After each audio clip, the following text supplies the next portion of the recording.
And now for those of you who haven't yet met a wimp, here's Fred. Thank you, Mac. Yes. WIMP actually is an easy way of using a computer without typing in all the usual codes and incantations. In fact, for a lot of uses, you can forget about the keyboard altogether. WIMP, W-I-M-P, stands for Windows, Icons, Mouse and Pull-Down Menu. Right, well, what's all that about? This is the mouse. It's a rollerball device, as you can see. As I move it around on the desktop, I'm also moving this arrow around on the screen. Right, that's the mouse. Now pull-down menus. A few of those up here. There's one, another, and a third. Now this is another alternative to typing in. So, for example, if I want to enter the word redraw, instead of keying it in, I simply point to it and select. Windows are these things here, the boxes on the screen. Now you can think of those as sheets of paper on a desk. Using the mouse, I can swap them over. I can move them about. Let's put that one in the front again. Move it down. And I can even change the size if I want to. And icons are these images here, these symbols which represent the programs you might want to select. So let's load up the demos file. Right, I move the mouse to it and press a button, and straight away up comes another window and some more icons, each of which is a program that I might run. Well, firstly, I'll kill off this window here and tidy up the screen a bit. Get a shot of that. Move this to the top. Now, ready to load something up. I'll try this program here, which is called Lines. Once again, move to it, click the button, and up it comes. This is a graphics demonstration, so it really needs to be big.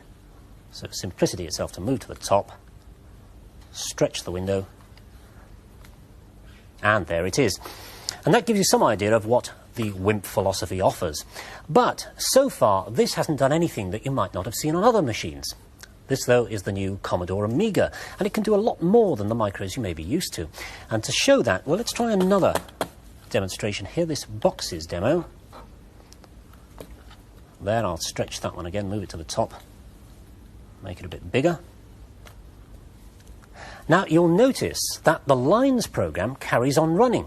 And, in fact, all the time I've been speaking, down here, hiding away, is yet another program. This is another nice facility, being able to bring this screen on. So, you see, we've got 3 programs going there. This, you see, is a multitasking machine. Each of these programs gets a share of the computer's time. The computer switches from the Lines program to the Boxes program to the Triangles program thousands of times every second. Well, of course, the more programs you run, the slower each one gets. Look how jerkily that Triangles program is moving. But if I remove some of these others here, kill that off, kill that and that, watch what happens to the speed. Those triangles are drawing much quicker now. It's got the processor all to itself, so the program can run faster. Well, you may be wondering how the Amiga gets this sort of speed. In fact, it's got a 32-bit microprocessor, and that means it works on chunks of data 4 times the size of conventional 8-bit machines, and it uses modern chips which are faster anyway. Here's the motherboard from inside, and this is the 32-bit microprocessor. The smart design doesn't stop there, though. Here are some custom chips, specially designed chips. These two here handle the graphics and the animation, and this one handles just the sound. So the processor doesn't have to do all the thinking for the machine. It can delegate certain specialist tasks while it gets on with other things. And there's another advantage that comes from using these custom chips. They can pack a lot of functions into a single integrated circuit. And the result is a computer with very few components, which is cheaper to make and more difficult to copy. Now, the graphics chip will generate over 4,000 colours on screen at the same time, as you can see here. Although in normal use, you'll have to make do with just 32, I'm afraid. But you can get some pretty snazzy animation, as we've set up over here. This they call Robo City. Now, if you wanted a complicated animation like this on a conventional micro, firstly, you'd have to compromise on the colours. But you'd also have to get the software to manipulate those characters. Remembering, say, that the old man here moves behind the fire hydrant, but in front of the female robot, and so on. The Amiga has dedicated hardware, those custom chips, to look after the drawing and the redrawing, replacing the background and so on.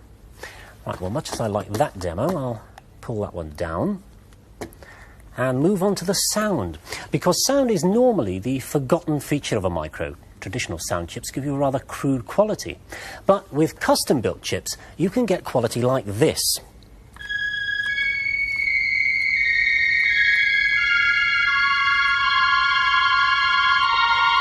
I find that pretty stunning. That is actually stereo sound, and it's a sign of how seriously they take the sound facilities of this machine, that you can get more sounds by loading in directly the digitized sound files from the Fairlight, one of the most sophisticated of the professional computer musical instruments.